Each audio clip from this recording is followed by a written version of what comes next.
start the recording and turn it over to Jared Conley, our medical director. Excellent. Thank you, Paula. It's great to be with you all today. We're certainly very excited for this speaker series today. Again, want to welcome everyone to the Novelline Innovation Series. The series has been hosted by the Healthcare Transformation Lab at Mass General for the last several years through the gracious gift of Bill and Eileen Novelline family, and we thank them again for that. We host forward-thinking speakers that explore the future of health and healthcare, often through the lens of digital health. And today we're pleased to have Aaron Martin from Providence, one of the largest healthcare systems in the country, and arguably one of the most innovative, and look forward to his insights in this space. For a brief bio, Aaron Martin is the Executive Vice President and Chief Digital and Innovation Officer for Providence, where he leads digital marketing and ventures for his organization. He's also the Managing General Partner for Providence Ventures, where he's responsible for early stage venture and technology and device investments for their $300 million Providence Venture Fund. He has more than 25 years of experience in product, ventures, and technology, including leadership of the Amazon teams that transitioned traditional publishing from physical books to Kindle. He has experience as an executive founder at 2 venture-backed startups and has held strategy positions at McKinsey. He currently serves on the board of several companies, including Wildflower Health, Avia, Zelf, Kairos, and I think recently DexCare, if I'm not mistaken. He's on the board member of Presbyterian Healthcare Services in New Mexico. He has a BS in economics and music from Austin College and an MBA in finance and healthcare management from the Wharton School. It's a great privilege to have Aaron. On a personal note, we've been watching his work for many years. I think several of us at Mass General Brigham, and really look forward to hearing from him today. So Aaron, with that, I'll turn it over to you. Thanks, Jared. And I'm going to go ahead and share my screen here. So let's see here.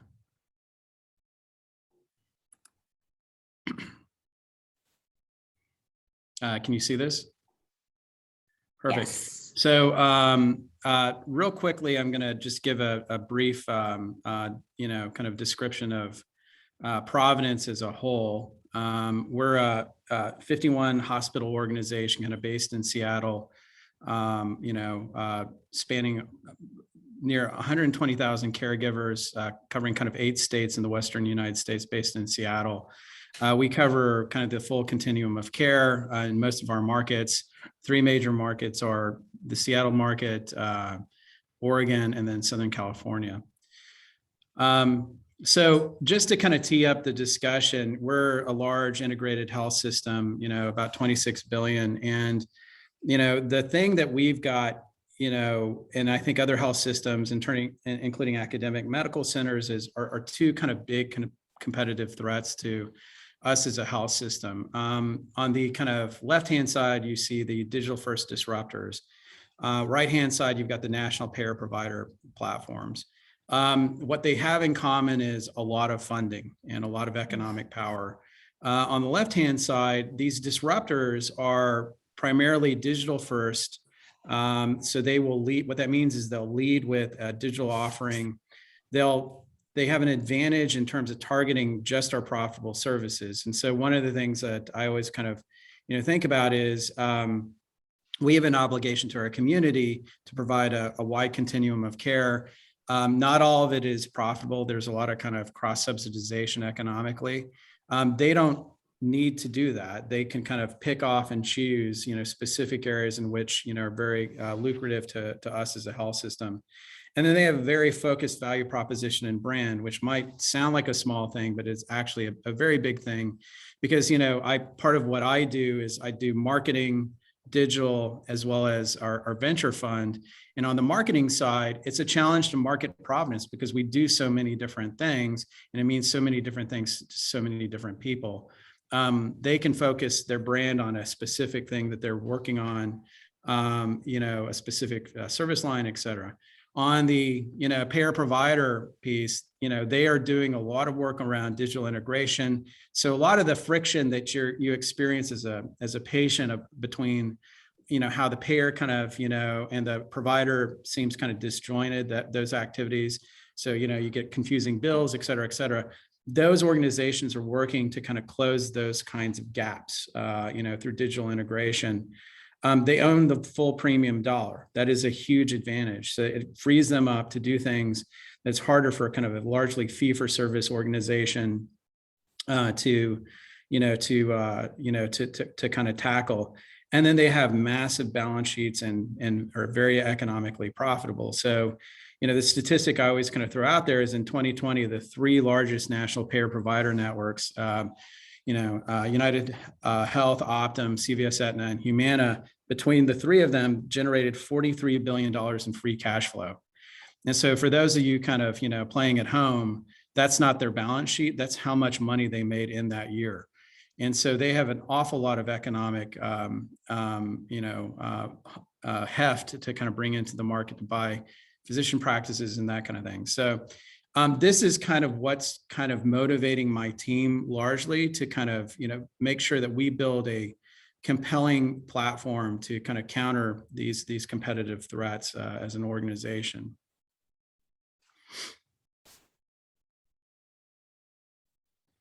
So, how are we doing this? Well, the first thing we're working on is creating a uniform digital platform, right?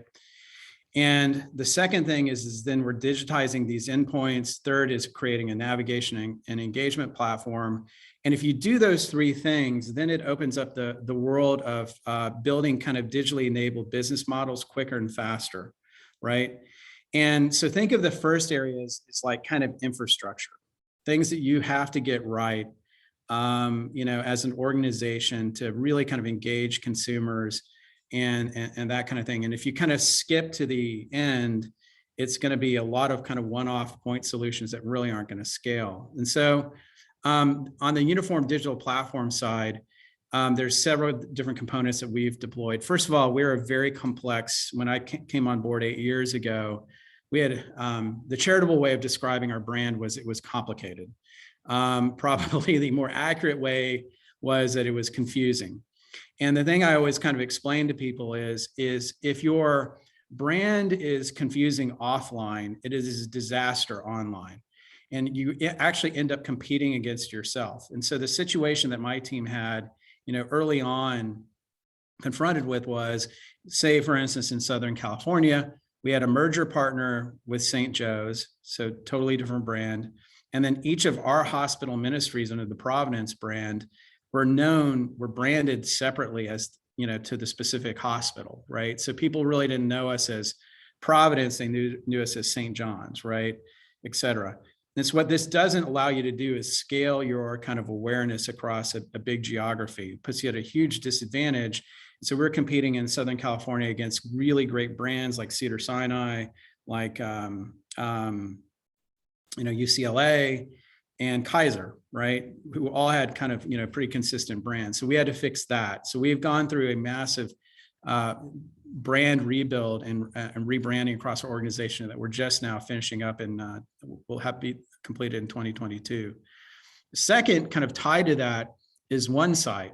So basically, we, in addition to having, 53 individual, hospitals and organizations, we also had 53 different websites, believe it or not. And so in some markets, we were, again, competing against ourselves, in a very fractured kind of brand experience, complemented by having each one of those brands having their own kind of website within the organization. These are very simple things, intellectually hard to kind of pull off. There's a lot of cultural change management issues that we had to go through. The thing I always explain about the brand is like the St. Joe's brand, for instance, to, convert to everything to Providence. There was 150 years of emotion, brand reputation, heritage attached to that name. And so it was not an easy, process to, from a change management standpoint, to get everybody aligned that we're going to call ourselves Providence, and then use the St. Joe's cross as our brand.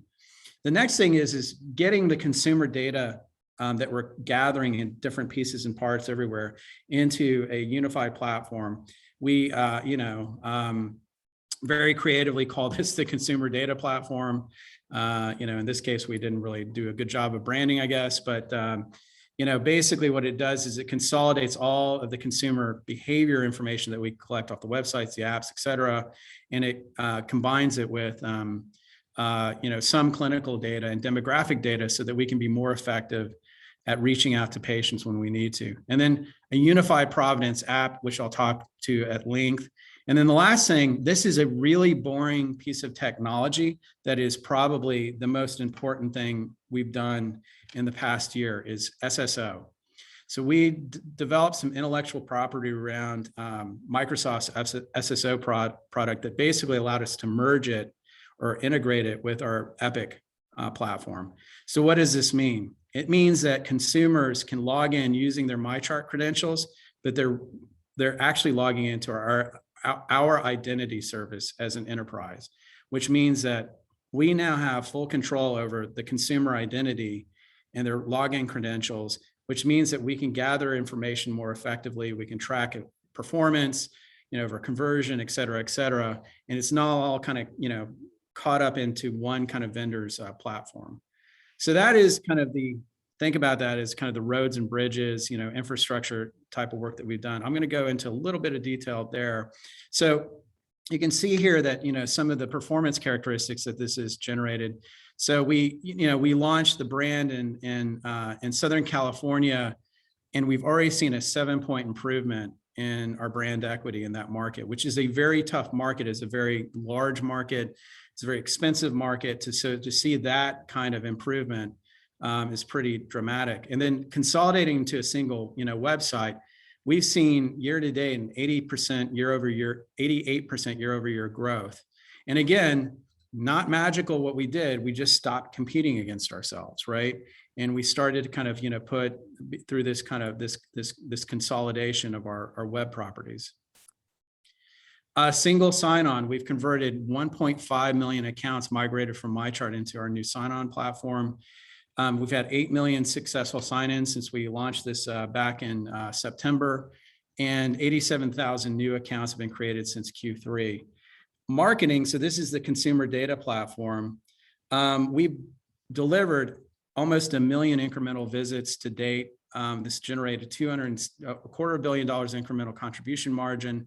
For every dollar we put in, we get $8 out from this program. And really what it's doing is it's basically saying, it's basically saying we have a model that can predict when a patient will be in the market for some sort of care. And we reach out to them through several different channels to make sure that they don't go across the street. So, and in healthcare, we call that leakage reduction. In the rest of the world, they call that marketing, right? So basically making sure that when somebody's in the market for a service, and then making sure that they come to your service versus the service across the street. So, and then we have an attribution model that proves that this is incremental to what would have happened without the marketing treatments. We actually, do what's called an A/B test. So we have a group of untreated that we hold back, that we don't send out these messages to. And then we compare them to an identical group that we actually do send the treated to, which we send them messages, et cetera, about, care gap closures or whatever it might be. And we can see the incrementality of what we've done there. And digitizing endpoints, this is a really kind of important concept because basically what this is about is how do you make sure that every single part of the process that a consumer could access has some sort of digital interface attached to it, right? And so the traditional thing you think about is online scheduling. Another piece of this is making sure that your physician data is accurate, up to date, and incredibly compelling, and is ubiquitous. It's in every partner's ecosystem. So in your payer's website, at ZocDoc, et cetera, making sure it's all accurate and consistent and distributed everywhere. Making sure you've got an asynchronous care option so that, patients, that if they don't want to kind of see you immediately, they can, message you, et cetera. creating virtual visits. So how do you do online telehealth and those types of things? And then basically, how do you making sure that there's what's called an API, which is the way that a computer would access those same type of pieces of functionality. So you could be a great partner for other parties who may want to send new patients your direction, right? So we've been working a lot with, two vendors. So DexCare is a company we actually incubated and we created. They focus on our same-day care platform. So think urgent care, online, on-demand telehealth, retail healthcare. Kairos focuses on our physician business. So where you're trying to create a long-term relationship, with a patient, so say a cardiologist or a primary care physician. And then we also are doing a lot of work around acute care as well.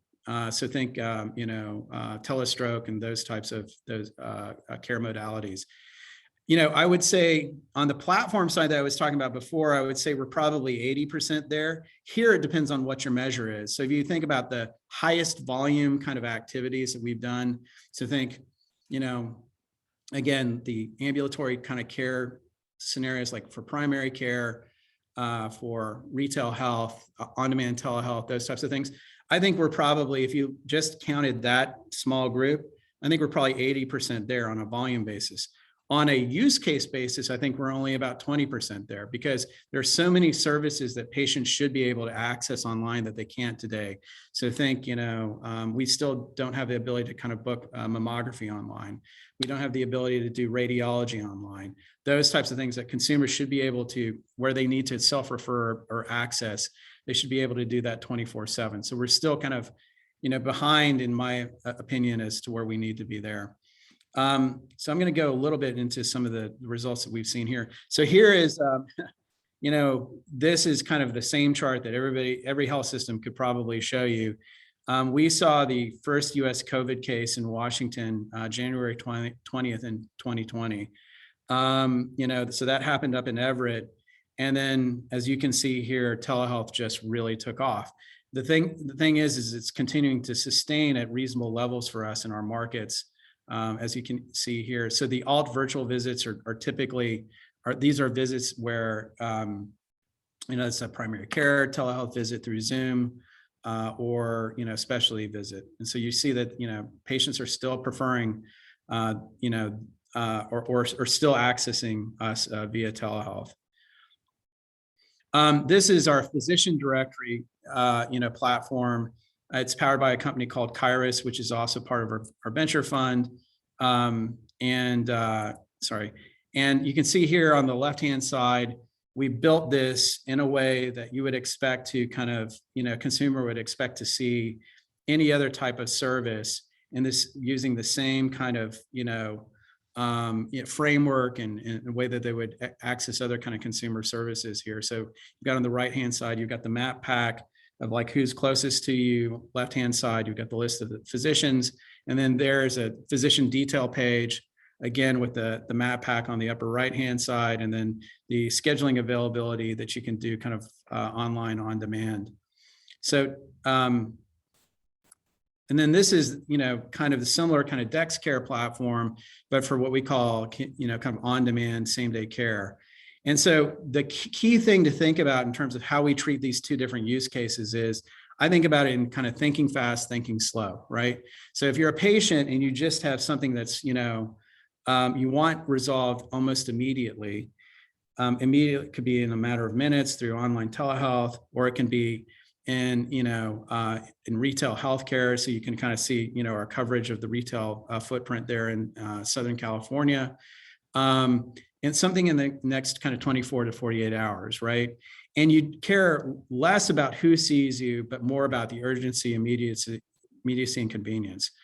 So that's the DexCare kind of, platform that we built. Kairos really focuses more on, I'm trying to establish a long-term relationship with a care provider because I may have, I may need somebody for primary care, or I may want to kind of develop something from, I may have a chronic disease or something like that. And so I really want to research the person that I'm going to be involved with for, months or perhaps even years.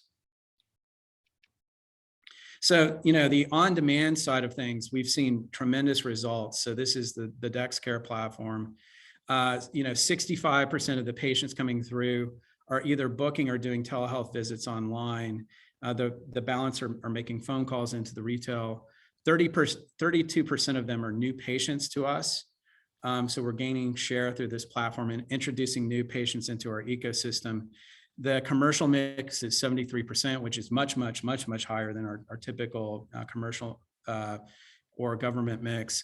And then very high NPS scores. So, the ability to kind of find an appointment and make sure that we've actually got care provision on the back end to serve them very quickly.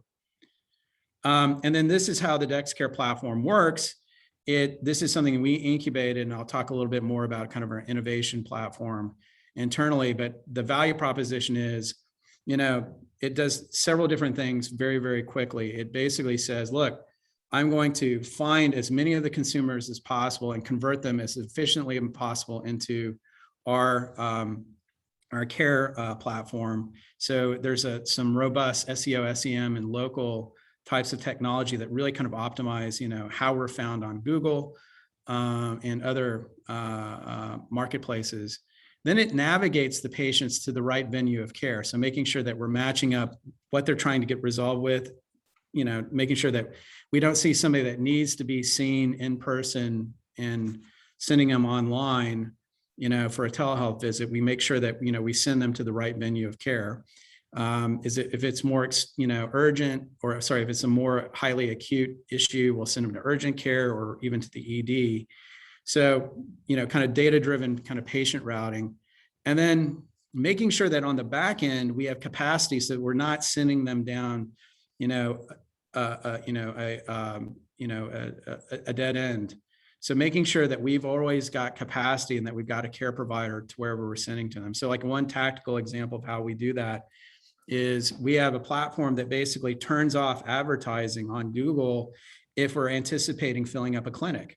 So why send a patient to, a site if, by the time they actually get to that detail page for that clinic, there are no appointments available. So we have the ability to basically route patients. And then we also, on the supply side of clinician demand, we have the ability to, where a patient is, say, for instance, doing telehealth, we can send them to any location where we have a appropriately credentialed provider who maybe from the nurse practitioner standpoint is sitting in a retail health location. What they see is, say at 11 o'clock, they'll see a patient in person, and at 11:20, they'll see a patient virtually from anywhere within our footprint. And then maybe at 11:40, they see their next patient in person. So we have the ability to kind of route patients to wherever there's available caregivers that have the appropriate kind of state credentials through this platform. That really came into play when COVID hit, because what happened with COVID is, remember, we had very little PPE, no testing, and no vaccine, certainly. And we used this platform as a principal way that we triage patients. But we had to shut down the 80 or so retail clinics and not give them access that way. Well, the platform just reflexively did what it was designed to do. It just put those 80 care providers on 100% virtually. And so if you saw the graph of those 4 or 5 weeks, in-person dropped like a rock and telehealth skyrocketed, and the platform flexed, just by basically doing what it was designed to do, just in a very extreme situation. And then all this care provision is integrated into Epic so that, your primary care physician, if you have one assigned, can still quarterback your care. So in the Seattle market, when I get seen through on-demand telehealth, say for a series of headaches or whatever, my primary care physician can see that in the medical record. And next time I come in for a checkup, can say, what's going on with this? You've gone to, you've had 3 telehealth visits around headaches. Let's talk more about that. So it's kind of like a virtual kind of patient-centered medical home in some way. These are the growth dynamics that we've seen here. So we compared 2019 to 2021, since 2020 was such a weird year, but we've seen a 55% increase in phone calls that have come from our digital channel. So little known fact, if you shut down our website, not only would you not get online scheduled visits, you'd stop, the phones would go dark, right? Because now we're a high degree of the source of traffic of people making phone calls. So for instance, if you've ever been, searching on your phone and, looking for a service and you just see the phone number, you click on that, that is an attributable phone call that we can see through this platform and say, okay, that came from the internet. And we can we have a lot of data about how that came through, a lot of the acquisition economics, those types of things. And then same thing on digital transactions. These are pure digital transactions front to back, where the patient is self-scheduling and being seen all the way through a digital experience. And so we've seen a 55% increase kind of year over or year to date versus a 2019 baseline on that as well. Okay, so if you did the digital platform and you digitized endpoints, you would still be in a situation in which you haven't really kind of completed the journey, because if you just do those first two things, you don't really have you don't have control over the consumer, right? You don't have control over the patient. You've just become a very, very sophisticated price taker, right? Partners will love you because you'll be able to integrate with them. You'll have this really wonderful way of kind of scheduling, but you won't really own the customer experience. This navigation and engagement and personalization is really critical to that last piece of capability here. So why is it important, before I kind of go forward? First of all, is engagement. What are we talking about when we mean engagement?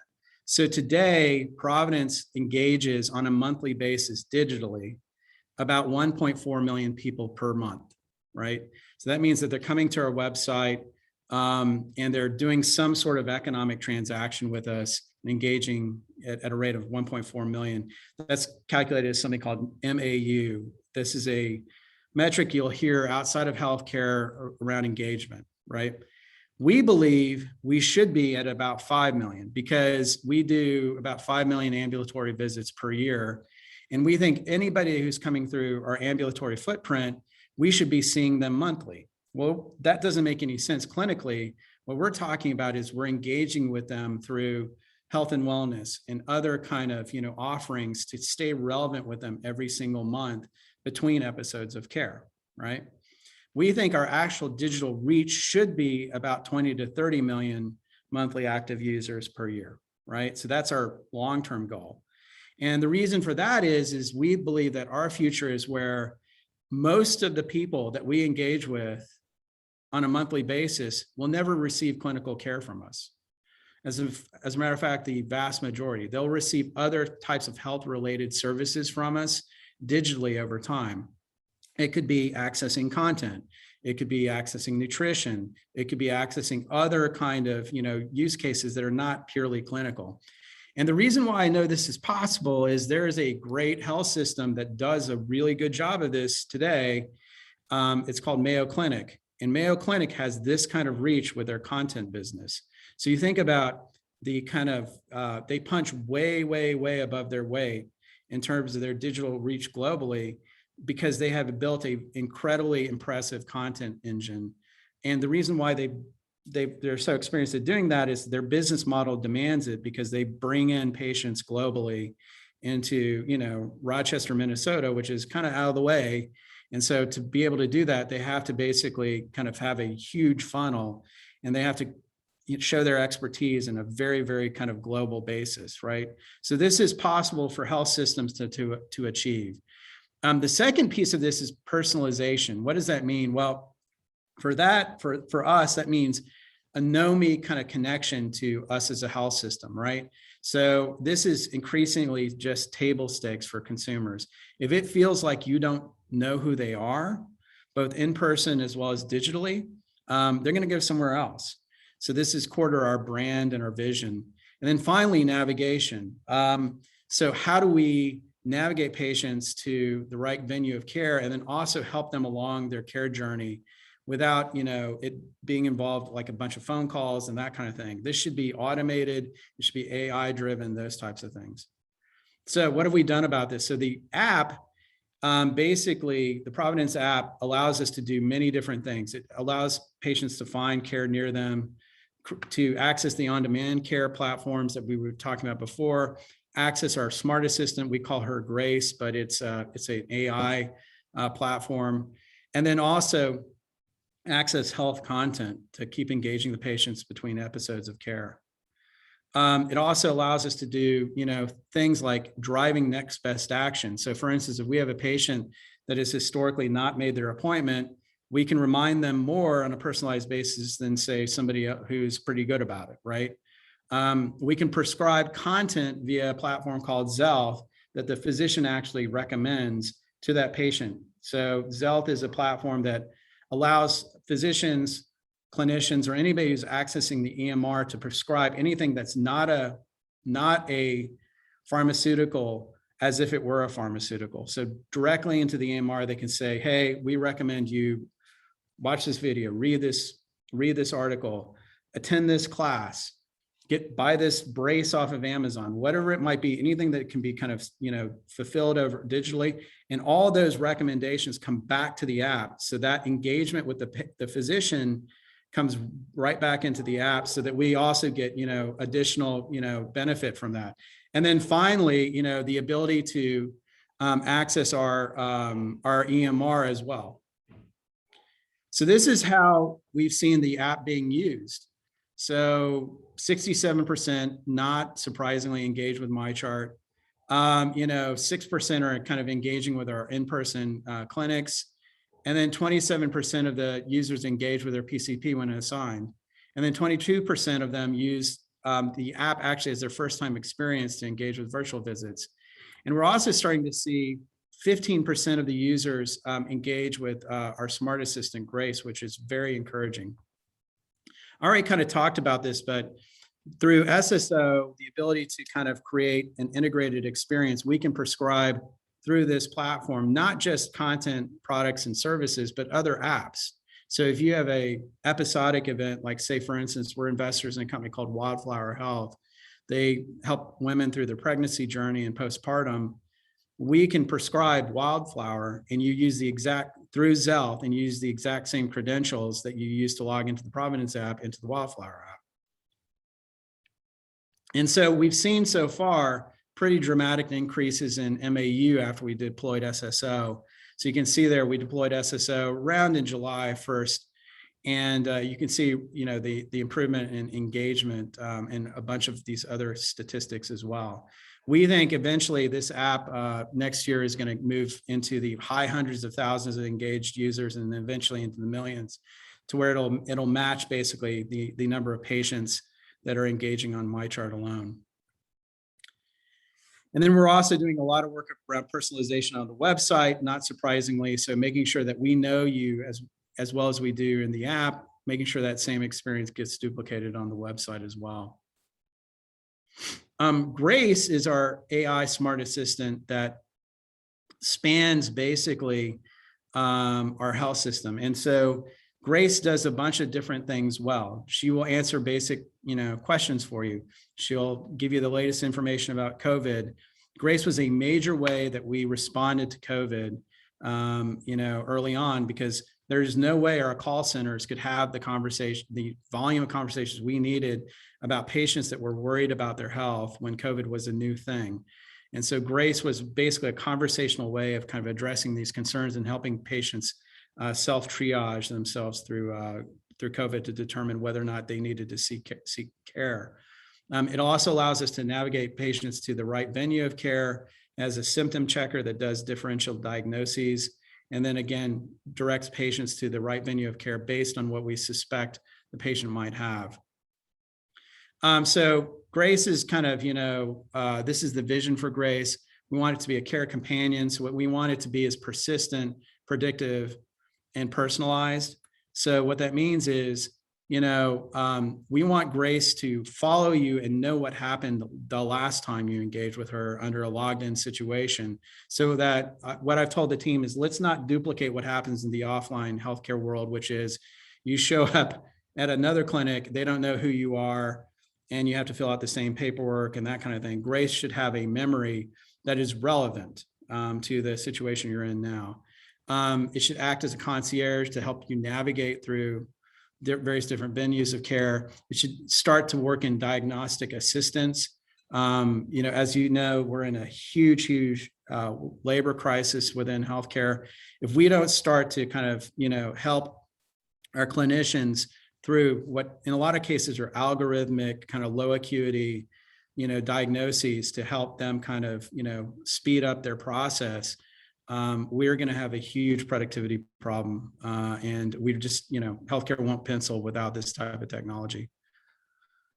So this is the results that we've seen with Grace. 400,000 unique users using the platform. We delivered 7.5 million conversations. We've had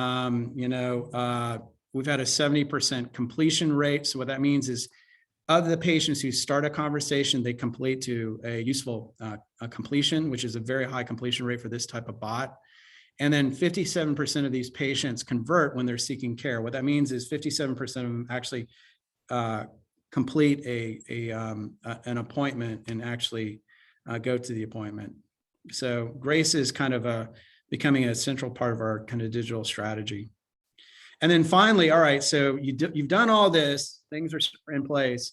Now, how do you kind of take it out for a drive to make sure that you can be competitive against the two groups that we were talking about? This makes it easier for us to create new platforms and new businesses very, very quickly. And so real kind of quick side note, what are the different strategies that you can kind of take in terms of partnering with and collaborating and that kind of thing with these new disruptors? Well, one of the things that we always think about is you have several different options. You can do nothing, just be intentional about it, right? There are certain areas that we've actually, as Providence, said, you know what, we're not going to compete with that organization. It's not an important part of our business. Let's be intentional about that decision, right? Let's not just kind of ignore it. You can build a long-term relationship early with a lot of these disruptors and get better terms. You can invest and partner in a lot of them. So, we've done that in some circumstances and benefited from that. And you can guide them into much more of a partnership mode. You can also create industry collaboratives. We've done that with Truveta, which is a data consortium that we built that allows the entire industry to kind of come together and resource, basically data aggregation, where each one of these individual health systems alone could not afford the kind of talent that Truveta is pulling together under the leadership of the former head of Windows at Microsoft, Terry Myerson is pulling together this big data consortium. Another good example is Civica RX. You can start to kind of work together on things. And then the last piece that I'm really going to kind of go through is self-disruption. And so self-disruption is an important, part of the entire equation, because when you want to self-disrupt is where you believe what is happening here is core to your business model, right? It's not something you can give up on. So for instance, at Amazon, the good example I always used was their books business, right? They couldn't just say, we're going to let some digital books company come and eat our lunch, because that would put them out of business. They had to self-disrupt. So they created the Kindle, right? And they knew that it was going to be cannibalistic, and they knew it was going to be a different business model. But the thing that Jeff always used to say was, if you engage in self-disruption, you at least have a vote in the outcome, right? You at least basically have, some sort of input into it. If you don't, it's just happening to you, right? So this is our model. What we do is we identify new kind of use cases. We run them through a quick process of, well, it's not quick, but first, do we already have a solution to the problem that we found? If not, then we give it to Providence Ventures to go look for what we call best of breed companies. And then if we can't find it out in the marketplace, then we'll actually build a new company to go solve that problem. We've done that 3 times so far, and we've had huge returns on this model. This is an example of the portfolio companies that we've invested in across a whole group of different domains. And these are the 3 companies that we've actually created where we couldn't find a solution. The first one is a company called Zell, Wildflower, and then the last one is a company called DexCare. And you can kind of see here the timeframes that we've done. All 3 of these companies combined have raised over $250 million of venture capital between the 3 of them. And this goes to the reason why we do this. The reason why we do this is this allows us to punch way above our weight in terms of innovation. So take Zell, for instance. If you see it there on the left-hand side, when we first started working on this problem of, being able to digitally prescribe anything, we had 4 people working on it internally. How far do you think I would have gotten if I could only have 4 people working on this problem indefinitely? Not very far. Now they've raised, I think close to $25 million. They have over 60 or 70 people working on this problem. And what's even better is they have 20 health systems as customers. So their visibility into what the problems are and how to fix it and how to derive value for their health system partners has gotten exponentially better. So that's the reason why we incubate these companies, is we want somebody to go work on a roadmap that is probably pretty indefinite, and to be able to execute that and gain access to other sources of funding beyond us. And then this is our pipeline of other things that we've got in the hopper here.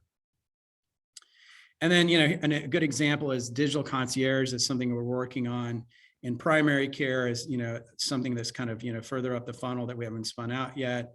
I already talked about SSO and a bunch of other stuff. Now I'm going to pause a little bit. There's a separate team that's working on hospital at home. I know there's a big group of folks here, that are kind of in the inpatient space and in the hospital side.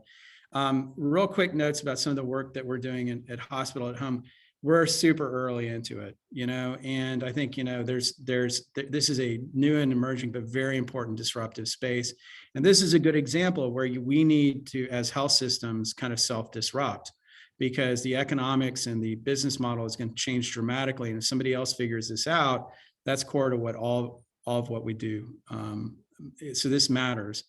And so, here's some of the reasons why we're moving in hospital home. We think it'll improve outcomes, create value, enhance an experience. And we also think it's the future. It will help us decant some of our very, very overcrowded health hospitals that have a lot of medical patients in them that should be treated at home, honestly. And here's the slide I love. It's really complicated. So this is probably one of the most, and Jared probably feels this intimately. This is a very, very complex thing. This is far more complex than anything we've ever done as a health system. And so with that, I think I barely made it 1 minute over, 46 minutes. I'll open it up to questions. I knew I threw a ton of content at you. And sorry for all the slides, but with that, I'll open it back up. Thanks again, Eric. Aaron, that was excellent. Such a gorgeous journey of how we should be consumer-centric and thinking through how to transform healthcare. And we've always been watching with envy and at times at what you're doing at Providence. Curious, as you talk about this idea of navigation, we think we've seen a lot in this space. And as we think about like how easy it is for us to navigate in our world today through Google Maps or Waze or whatever you might want to use, right? It's partly because they have ingrained so much data into those, navigational tools. And I don't think have seen a lot of, which I think you're getting there with Grace, is the ability to embed a lot of that EHR data around, comorbidities, recent diagnostics, et cetera. Has that connection happened yet, where Grace is actually using some of the, knowledge that exists in the EHR to make its directional recommendations?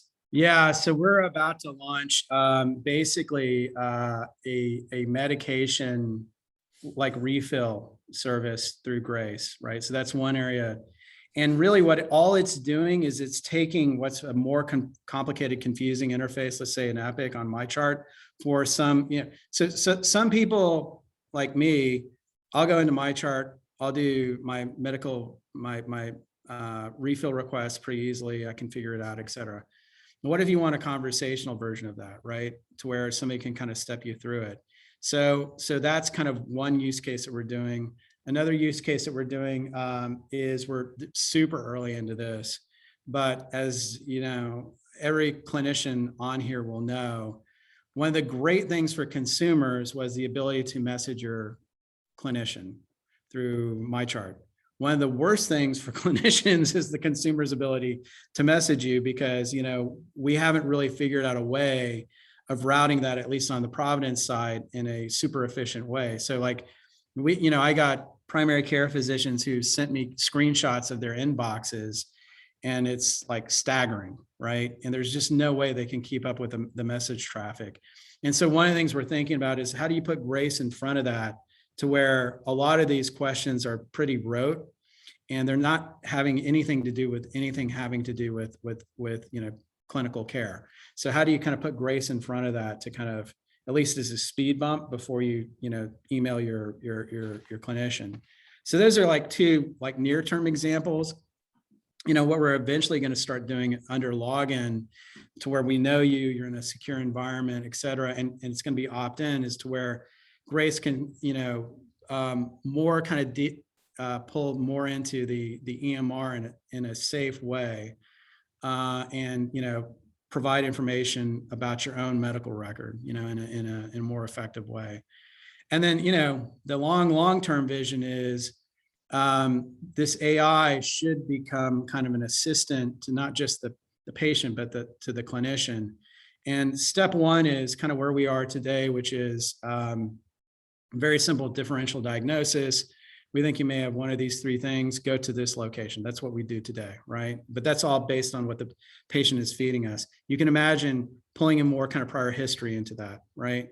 So we already know that you've told us this in the past, and we can look into your medical record and maybe do a better differential diagnosis to then tell you go seek care. Then the interesting thing is what do you do with that information, that differential diagnosis? Step one, I believe, is you don't show it to the clinician, but you do compare the outcomes. Like, so which one of these three possibilities did the clinician choose as the final diagnosis, right? Then step two is, this happens all the time in radiology, where the AI will say, or somebody will say, rule out this, right? So you're kind of doing an assistance. And then the third is for the very, very algorithmic, simple diagnoses. And this is where you get the FDA involved. You actually do diagnosis, right? Where the AI actually takes care of the diagnosis based on very simple algorithms. I think we're years and years away from that. And I was in a discussion with a whole group of physicians, and it was me and this consultant who did a lot of work in AI. And somebody asked a very kind of provocative question. They said, do you think that at some point, AI will start to do, diagnoses and those types of things? And the consultant was probably more politically correct than I was, and said, no, it'll never, replace, what clinicians ever do. It'll always be an assistive. And I said, God, I hope so. And the reason is because if you do the simple math on the number of patients that need treatment and the number of clinicians, nurses, physicians, et cetera, it doesn't pencil. There's just, and most of our clinicians are not practicing at top of license today. They're doing stuff that is pretty algorithmic, that could be, diagnosed without their intervention. And the example that my boss, who's a physician, Rod Hochman, always brings up is, I think it's, I'm going to get this screwed up, it's probably EKG readings, where, physicians are trained to do this in medical school, but today they trust the algorithm, because the algorithm will come up with a set of, outputs. They don't go back and actually read the tape. And I apologize if I got the wrong type of thing there. So I'm talking to a physician. So, but his whole point is, like, they've gotten to the point to where it's become so accurate that, they trust what the machine is telling them, right? Yeah, And before I love we that. Before we get to the questions in the Q&A, I just wanted to follow up on something you just said, which is the fact that we have a high volume and limited number of providers. You've had a good algorithm for when patients go online and try to seek a provider. What about within your system to try to direct patients, if you need to refer to neurology, for instance, to know who's got availability, it's available 20 miles away soon versus 5 miles away in 3 weeks, so that the providers can try to direct patients efficiently? Yeah, we're just now getting into that. So we're going to deploy in January our first patient self-referral for new patients, right, into specialty. And which is a super scary thing for specialists, right? Because what they don't want to see are unqualified patients walking through the door that are self-referring. But what we've seen at other health systems is, new patient referrals into specialty actually works pretty well. And so we're actually not a pioneer in this. So if you want to talk to, an organization that's done a lot of this, Emory is done a tremendously great job of this. Patients in the Atlanta area can all, Piedmont, can all self-refer into specialty, right? So that's the first step, is to make it to where you can give some agency to the patient. Then the question becomes, like, how do you start to direct them, to your point, Eric? Yeah, I love that. I mean, I think in the direction that I think many of us are trying to go is this responsive omni-channel experience, right? Where if the patient wants to go, online and find the care they want, great. If they want to go into the retail, great. If they need to be in the hospital or the ED, right? All of those kind of online, offline services are available. And also, I love the fact that you guys are building this responsive model that's shutting down certain clinics if there's no capacity there. And I think a lot of great lessons there. We've got a number of questions that have come in. I think some of them are around kind of mitigating the risk with the increase of digital services. If you could speak to that a little bit. So give me more. So what's the nature of the risk that you're thinking? Yeah, they're not specific, but I think probably around several things. I think one is there's a concern certainly around security. And I think if you could speak to that initially, that would be helpful. Yeah, so anything that we do, so we're blessed to have a incredible CISO on our team. His name is Adam, and he is just really, really, really good. His name is Adam Zoller, and he came from GE. And anything we do, we run the traps on, kind of from a security standpoint, from making sure that we're hardening the platforms that we build. So SSO was a huge deal, right? There's a lot of, like you're talking about patient identity. And so we ran a ton of work around that. I'll tell you that the number one threat to patient privacy from a security kind of hacking standpoint is not the platforms, it's the human engineering that can occur, right? And so that's so for instance, the biggest problem we've got as an organization, and other health systems have this, is unlike any other industry, there is a massive number of people who have access to very sensitive information. That level of access to that level of sensitivity to information dwarfs any other industry, right? So let me give you an example. When I worked at Amazon, the Amazon patient credentials and credit card information was buried so deep into like multiple layers of security, and was so tightly constrained in terms of who could have access to it. It was incredibly impressive, right? But they could get away with doing that because there are very small use cases in which you need access to the credit card. Arguably, you don't ever need access to the credit card information, right? If you think about it, that was the most sensitive information that we had, and then you can kind of go on from there. We never collected Social Security. We never collected your health information, those types of things, right? Now, if you're a health system, you have many people who need access to that information to treat the patient. And so the kind of social engineering that can happen for hackers to gain access to that, that's the biggest threat by far that we're working on. And we've actually invested in a company called Providence that really kind of, as one use case. Whenever you have, for instance, a celebrity health event, in a big geography, especially in LA County, for instance, what you don't want is people accessing that person's medical record, right? Who shouldn't have any access to it. So this platform prevents that, as one example, right? Has nothing to do with, the walls you create around the technology, has more to do with the human engineering and making sure that people are only gaining access to health information when they need to. The other thing too is making sure that patients are opting into things, right? So just because they're under a login and we know who they are, doesn't mean we should be accessing their medical information, even if it's helpful to them, right? So we've also got to create clear and transparent ways of saying, okay, we can do a whole bunch more around personalization if you give us explicit access to your medical record to do so in a logged in environment, right?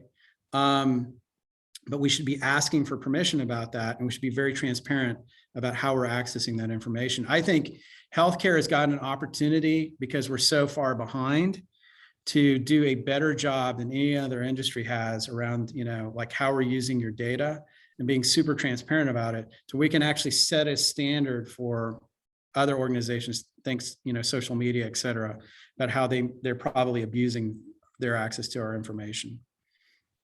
Yeah, I love that. That's helpful. We've got a number of resident physicians also in our audience, and one of them asked, what advice do you have for people going into primary care who want a small clinical footprint to understand the frontline experiences, but are also be part of an innovation with digital health transformation of care? What are opportunities to kind of straddle that? And I think also just broadly, probably adding to that, what recommendations do you have for physicians given this digital transformation? Yeah, I think one of the things that's super important that we engage with physicians all the time is, I always send my product teams, and with COVID, it's been a lot harder, just given all the safety issues. But pre-COVID, our product teams spent a lot of time in clinics, working with physicians, working with, the frontline staff, et cetera, really trying to understand like how the workflows worked and really understanding what the problems are that they're trying to solve. And so what I would recommend is like being engaged with teams like, like my team, like your team, Jared, at MGH, and really trying to kind of iterate with it and learn how the product development process works, because it's super fascinating and is very scientific. And since basically all physicians are effectively scientists, it'll resonate. But if clinicians and nurses, like basically clinicians, physicians, nurses, and practitioners don't engage with the technology, we're doomed. Like you got to basically have a huge part in helping design the technology. Because the thing I always tell people from, tech who kind of come into healthcare and they ask me, what are some of the things I should know? The first thing I tell them is I say, this is a supply constrained industry, right? And that means that, we're not using the talents of our providers at their utmost. And that is a huge thing for you to understand. So you got to actually start. We always said at Amazon, we always talk about start with the consumer and work your way backwards. Start with the customer, work your way backwards. In this industry, you got to start with the customer and work your way backwards. And then you also got to start with the clinician and work your way backwards. And then you got to meet in the middle. It's a much more complicated scenario, if that makes sense. Yeah, that's perfect. Great to end on. Paula? Oh, you're on mute. Thank you so much, Aaron, for a wonderful presentation. And we have a couple of other questions that I will forward to you, and perhaps we can get some answers out to them. Thank you to the audience for your participation and for providing the questions. And thank you to Bill and Eileen Novelline for sponsoring this event on behalf of HTL, the Healthcare Transformation Lab. Thank you, everyone. Stay tuned for the next in the series. Thank you so much. Thanks Thank again, Aaron. you. Bye. Bye-bye.